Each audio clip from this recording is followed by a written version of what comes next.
असंभव ਨੂੰ ਕੀਤਾ ਸੰਭਵ। ਪੱਟ ਦੀ ਹੱਡੀ ਦੇ ਨਾਲ ਟੁੱਟਿਆ ਚੂਲਾ ਫਿਰ ਵੀ ਗੰਭੀਰ ਸਰਜਰੀ ਕਰਕੇ ਮਰੀਜ਼ ਨੂੰ ਚੱਲਣਯੋਗ ਕੀਤਾ। ਫੋਰਟਿਸ ਹਸਪਤਾਲ ਮੋਹਾਲੀ ਦੇ ਡਾਕਟਰਾਂ ਨੇ 50 ਸਾਲਾ ਮਹਿਲਾ ਦੇ ਟੁੱਟੇ ਹੋਏ ਚੂਲੇ ਦੇ ਜੋੜ ਦਾ ਕੀਤਾ ਸਫਲ ਇਲਾਜ। ਫੋਰਟਿਸ ਹਸਪਤਾਲ ਮੋਹਾਲੀ ਦੇ ਹੱਡੀਆਂ ਦੇ ਮਾਹਿਰ ਡਾਕਟਰਾਂ ਦੀ ਟੀਮ ਨੇ ਹਰਜੀਤ ਕੌਰ ਨਾਂ ਦੀ 50 ਸਾਲਾ ਮਰੀਜ਼ ਦੇ ਚੂਲੇ ਅਤੇ ਪੱਟ ਦੀ ਟੁੱਟੀ ਹੱਡੀ ਤਬਦੀਲ ਕਰਕੇ ਸਫਲ ਇਲਾਜ ਕੀਤਾ, ਜੋ ਕਿ ਲੰਮੇ ਸਮੇਂ ਤੋਂ ਮੰਜੇ ਨਾਲ ਜੁੜੀ ਹੋਈ ਸੀ। ਮਰੀਜ਼ ਪਹਿਲਾਂ ਛਾਤੀ ਦੇ ਕੈਂਸਰ ਤੋਂ ਪੀੜਤ ਹੋਣ ਕਰਕੇ ਇਹ ਕੇਸ ਹੋਰ ਵੀ ਗੰਭੀਰ ਸੀ। ਫੋਰਟਿਸ ਹਸਪਤਾਲ ਹੱਡੀਆਂ ਵਿਭਾਗ ਦੇ senior consultant doctor Sandeep Gupta ਦੀ ਅਗਵਾਈ ਵਿੱਚ ਡਾਕਟਰਾਂ ਦੀ ਟੀਮ ਨੇ ਹੱਡੀਆਂ ਦੇ ਜੋੜ ਬਦਲਣ ਦੀ ਅਤੀ ਆਧੁਨਿਕ ਤਕਨੀਕ ਫੇਥ ਰਾਹੀਂ ਕਾਮਯਾਬੀ ਨਾਲ ਚੂਲੇ ਦਾ ਜੋੜ ਬਦਲ ਦਿੱਤਾ। ਡਾਕਟਰ ਸੰਦੀਪ ਗੁਪਤਾ ਨੇ ਦੱਸਿਆ ਕਿ ਜਦ ਮਰੀਜ਼ ਨੂੰ ਉਹਨਾਂ ਕੋਲ ਲਿਆਂਦਾ ਗਿਆ ਤਾਂ ਉਹਨਾਂ ਨੂੰ ਬਹੁਤ ਜ਼ਿਆਦਾ ਦਰਦ ਸੀ ਅਤੇ ਉਹ ਚੱਲ ਫਿਰ ਨਹੀਂ ਸਕਦੇ ਸੀ। ਉਹਨਾਂ ਦੀ ਚੂਲੇ ਦੀ ਅਤੇ ਪੱਟ ਦੀ ਹੱਡੀ ਟੁੱਟੀ ਹੋਣ ਕਾਰਨ ਜ਼ਿਆਦਾ ਤਕਲੀਫ ਸੀ, ਕਿਉਂਕਿ ਪਹਿਲਾਂ ਤੋਂ ਹੀ ਲਾਇਆ ਗਿਆ ਇੰਪਲਾਂਟ ਵੀ ਟੁੱਟ ਚੁੱਕਾ ਸੀ। ਇਸ ਤੇ ਫੋਰਟਿਸ ਦੀ ਟੀਮ ਨੇ ਤੁਰੰਤ ਚੂਲੇ ਦਾ ਸਮੁੱਚਾ ਜੋੜ ਤਬਦੀਲ ਕਰਨ ਦਾ ਫੈਸਲਾ ਲਿਆ ਤਾਂ ਜੋ ਹੋਰ ਨੁਕਸਾਨ ਤੋਂ ਬਚਾਇਆ ਜਾ ਸਕੇ। ਡਾਕਟਰ ਸੰਦੀਪ ਗੁਪਤਾ ਨੇ ਦੱਸਿਆ ਕਿ ਮਰੀਜ਼ ਦੇ ਆਪਰੇਸ਼ਨ ਤੇ 2 ਘੰਟੇ ਦਾ ਸਮਾਂ ਲੱਗਿਆ ਅਤੇ ਆਪਰੇਸ਼ਨ ਤੋਂ ਅਗਲੇ ਦਿਨ ਹੀ ਉਹਨਾਂ ਨੂੰ ਵਾਕਰ ਦੀ ਸਹਾਇਤਾ ਨਾਲ ਤੋਰਿਆ ਗਿਆ। ਆਪਰੇਸ਼ਨ ਦੇ 4 ਦਿਨ ਮਗਰੋਂ ਮਰੀਜ਼ ਨੂੰ ਹਸਪਤਾਲ 'ਚੋਂ ਛੁੱਟੀ ਦਿੱਤੀ ਗਈ। ਅੱਗੇ ਜਾਣਕਾਰੀ ਦਿੰਦੇ ਹੋਏ ਡਾਕਟਰ ਗੁਪਤਾ ਨੇ ਦੱਸਿਆ ਕਿ ਹਿਪ ਜੁਆਇੰਟ ਟ੍ਰਾਂਸਪਲਾਂਟ ਤੋਂ ਬਾਅਦ ਇਹ ਬਿਲਕੁਲ ਠੀਕ ਠਾਕ ਤੇ ਆਪਣੇ ਰੋਜ਼ਾਨਾ ਦੇ ਕੰਮਕਾਜ ਦੇ ਕਾਬਜ ਹੋ ਗਏ ਹਨ। ਡਾਕਟਰ ਸੰਦੀਪ ਗੁਪਤਾ ਨੇ ਦੱਸਿਆ ਕਿ ਫੇਥ ਤਕਨੀਕ ਇੱਕ ਸੁਰੱਖਿਅਤ ਸਰਜਰੀ ਹੈ ਜਿਸ ਨਾਲ ਆਪਰੇਸ਼ਨ ਵਿੱਚ ਪੂਰੀ ਕਾਮਯਾਬੀ ਹਾਸਲ ਹੁੰਦੀ ਹੈ, ਕਿਉਂਕਿ ਇਹ ਮਰੀਜ਼ ਦੀ ਸਰੀਰਕ ਬਣਤਰ ਮੁਤਾਬਿਕ ਇੰਪਲਾਂਟ ਦੀ ਲੰਬਾਈ ਨਿਸ਼ਚਿਤ ਕਰਦੀ ਹੈ ਅਤੇ ਮਰੀਜ਼ ਦੀ ਹੱਡੀ ਛੋਟੀ ਜਾਂ ਵੱਡੀ ਹੋਣ ਦੀ ਗੁੰਜਾਇਸ਼ ਨਹੀਂ ਰਹਿੰਦੀ ਅਤੇ ਪੱਠੀਆ ਮਸਲ ਉੱਪਰ ਵਾਧੂ ਖਿਚਾਅ ਨਹੀਂ ਪੈਂਦਾ। ਉਹਨਾਂ ਨੇ ਦੱਸਿਆ ਹੈ ਕਿ ਫੋਰਟਿਸ ਹਸਪਤਾਲ ਮੋਹਾਲੀ ਉੱਤਰੀ ਭਾਰਤ ਵਿੱਚ ਪਹਿਲਾ ਹਸਪਤਾਲ ਹੈ ਜਿੱਥੇ ਚੂਲੇ ਦਾ ਜੋੜ ਬਦਲਣ ਦੀ ਸਾਲਮ ਸਹੂਲਤ ਮੌਜੂਦ ਹੈ। ਇਸ ਮਰੀਜ਼ ਹਰਜੀਤ ਕੌਰ ਨੇ ਕਿਹਾ ਹੈ ਕਿ ਡਾਕਟਰ ਸੰਦੀਪ ਗੁਪਤਾ ਨੇ ਉਹਨਾਂ ਨੂੰ ਬਿਹਤਰੀਨ ਇਲਾਜ ਦੀ ਸਲਾਹ ਦਿੱਤੀ। ਮੈਂ ਆਪਣੇ ਵਰਗੇ ਮਰੀਜ਼ਾਂ ਨੂੰ ਡਾਕਟਰ ਸੰਦੀਪ ਗੁप्ता ਤੋਂ ਇਲਾਜ ਕਰਨ ਦੀ ਸਲਾਹ ਦਿੰਦੀ ਹਾਂ। मेरा नाम डॉक्टर संदीप गुप्ता, मैं chief of hip replacement and complex trauma unit Fortis hospital Mohali से हूँ जी।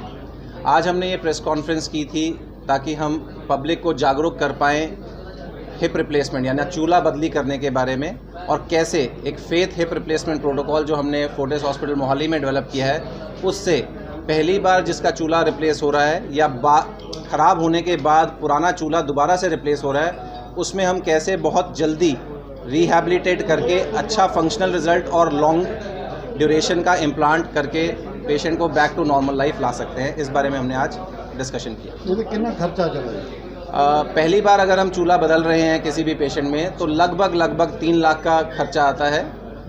रिप्लेस अगर हम रीडू कर रहे हैं, अगर पहले बदला हुआ है दोबारा बदली करना पड़ रहा है तो उसमें अस्पताल का खर्चा तो ऑलमोस्ट सेम रहता है, पर जो नया चूल्हा डलना है वो थोड़ा सा कॉस्टली होता है, तो खर्चा बढ़कर लगभग 4-4.5 लाख का आता है। स्टार्ट कितने के स्टे करने लगे? प्राइमरी और रिवीजन दोनों में ही लगभग 5 से 6 दिन का स्टे रहता है। ब्लड लॉस कितना? प्राइमरी हिप रिप्लेसमेंट में blood loss less than 500 ml होता है, तो 70 से 80% लोगों को कोई रिप्लेसमेंट खून की ज़रूरत नहीं पड़ती है, हालांकि हम अरेंज करके रखते हैं। रिवीजन में दोबारा जो सर्जरी हम कर रहे हैं, रीडू सर्जरी कर रहे हैं, उसमें डिपेंड करता है कि उस रीडू सर्जरी की कॉम्प्लेक्सिटी कितनी है। अगर हम कॉम्प्लेक्स से कॉम्प्लेक्स रीडू सर्जरी की बात करें तो 2 से 3 यूनिट ब्लड का आवश्यकता रह सकती है, ज़रूरत रह सकती है। टोटल रिकवरी की करवा सकते हैं इसको रिप्लेस? रिकवरी की अगर बात करें तो मॉर्निंग ऑफ सर्जरी, अगर हम सुबह फर्स्ट केस सर्जरी करते हैं तो जो यंग और अलर्ट पेशेंट होते हैं उनको हम इवनिंग ऑफ सर्जरी में वॉकर से चला सकते हैं। अगले दिन से तो हम प्रैक्टिकली सभी मरीज़ों को चलाते हैं। 3-4 दिन में पेशेंट हॉस्पिटल में फिजियोथेरेपी के साथ मोटिवेट और रिहैबिलिटेट होके बाथरूम टॉयलेट जाने लायक हो जाता है ऊंची सीट पे, और जब तक टाँके निकलवाने के लिए आता है 14-15 दिन पे, तब तक ऑलमोस्ट वॉकर छोड़ के स्टिक पे आ जाता है, और कुछ यंग पेशेंट्स और मोटिवेटेड पेशेंट इवन स्टिक भी छोड़ देते हैं, और activities of daily living normal करने में 6 से 8 हफ्ते में वो ऑलमोस्ट नॉर्मल जैसा फील करने लगता है। साडी यूनिट च असी ये ऑपरेशन 15-16 साल दे यंग पेशेंट तो लैके 105 साल दे बुजुर्ग च किता है। ਅੱਜ ਦੀ ਡੇਟ 'ਚ ਸਰਜਰੀ ਇੰਨੀ ਸਕਸੈਸਫੁਲ ਹੈ ਕਿ ਜੇ ਪੇਸ਼ੈਂਟ ਨੂੰ ਵੈਰੀ ਯੰਗ ਏਜ ਜਾਂ ਵੈਰੀ 올ਡ ਏਜ 'ਚ ਵੀ ਇਹਦੀ ਲੋੜ ਪਏ ਤਾਂ ਕੀਤਾ ਜਾ ਸਕਦਾ ਹੈ ਸੇਫਲੀ। ਹਰਜੀਤ ਕੌਰ ਜੀ। ਤੇ ਕੀ ਹੋਇਆ ਸੀਗਾ ਤੁਹਾਨੂੰ ਜੋ ਚਲੋ ਸਾਡੇ ਨੂੰ ਡਿੱਗ ਗਏ ਸੀ ਅਸੀਂ ਜੀ। ਹਾਂਜੀ, ਫਿਰ ਚੂਲਾ ਕਰੈਕ ਹੋ ਗਿਆ ਸੀ ਜੀ। ਹਾਂਜੀ, ਫਿਰ ਕਿਸ ਤਰ੍ਹਾਂ ਤੁਹਾਡਾ ਐਕਸਰਾ ਕਰਾਇਆ ਜੀ, ਐਕਸਰਾ ਕਰਾਇਆ ਸੀ ਜੀ ਬਠਿੰਡੇ ਤੋਂ ਜੀ।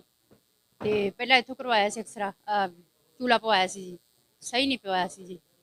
ਤੇ ਫਿਰ ਦੁਬਾਰਾ ਫਿਰ ਡਿੱਗ ਗਏ ਸੀ, ਫਿਰ ਇੱਥੇ ਆਏ, ਫਿਰ ਅਸੀਂ ਆਖਿਆ ਕੋਈ ਸਾਡਾ ਵੀ ਮਸਲਾ ਹੱਲ ਕਰੋ ਤੁਸੀਂ ਬਠਿੰਡੇ। ਤੇ ਉਹਾਂ ਦੇ ਅਸੀਂ ਮਸਲਾ ਹੱਲ ਨਹੀਂ ਕਰ ਸਕਦੇਗੇ। ਤੇ ਫਿਰ ਸਾਨੂੰ ਰਾਏ ਦਿੱਤੀ ਵੀ ਤੁਸੀਂ ਉੱਥੇ ਜਾਓ, ਤੁਸੀਂ ਬਠਿੰਡਾ ਉੱਥੇ ਮੁਹਾਲੀ, ਉੱਥੇ ਤੁਹਾਡੀ ਗੱਲ ਸੁਣਨਗੇ। ਫਿਰ ਅਸੀਂ ਉੱਥੇ ਗਏ ਸਰ, ਫਿਰ ਉੱਥੇ ਸਾਡੇ ਟੈਸਟ ਸਾਰੇ ਕਰ ਲਏ। ਫਿਰ ਅਸੀਂ ਗਏ ਚਲੇ ਬੁੱਧਵਾਰ ਨੂੰ, ਫਿਰ ਵੀਰਵਾਰ ਨੂੰ ਸਾਡਾ ਆਪਰੇਸ਼ਨ ਹੋ ਗਿਆ ਸੀ। ਹਾਂਜੀ, ਬਹੁਤ ਵਧੀਆ। ਕਿਸ ਤਰ੍ਹਾਂ ਤੋਂ ਹਾਂਜੀ, ਤੁਰ ਫਿਰ ਸਕਦੇ ਵਧੀਆ ਸਰ ਜੀ। ਕੋਈ ਮਹਿਸੂਸ ਹੁੰਦਾ ਕਿ ਵੀ ਨਹੀਂ ਜੀ, ਨਹੀਂ ਜੀ, ਇੰਨਾ ਨਹੀਂ ਹੁੰਦਾ ਕਿ ਕਿਤੇ ਮਾੜਾ ਮੋਟਾ ਦਰਦ ਹੋਵੇ ਤੇ ਫਿਰ ਅਸੀਂ ਗੋਲੀ ਲੈ ਲੈਂਦੇ, ਅੱਧੀ ਕੁ ਖਾ ਲੈਂਦੇ। ਕਿੰਨਾ ਖਰਚਾ ਆ ਗਿਆ ਤੁਹਾਡਾ? ਖਰਚਾ ਤਾਂ ਸਾਡਾ ਆ ਗਿਆ ਸੀ, 3.5 ਲੱਖ ਰੁਪਇਆ ਲੱਗ ਗਿਆ ਸੀ। ਤੇ ਕੋਈ ਉਹ ਦੁੱਖ ਤਕਲੀਫ ਕੋਈ ਨਹੀਂ ਜੀ ਸਰ ਜੀ,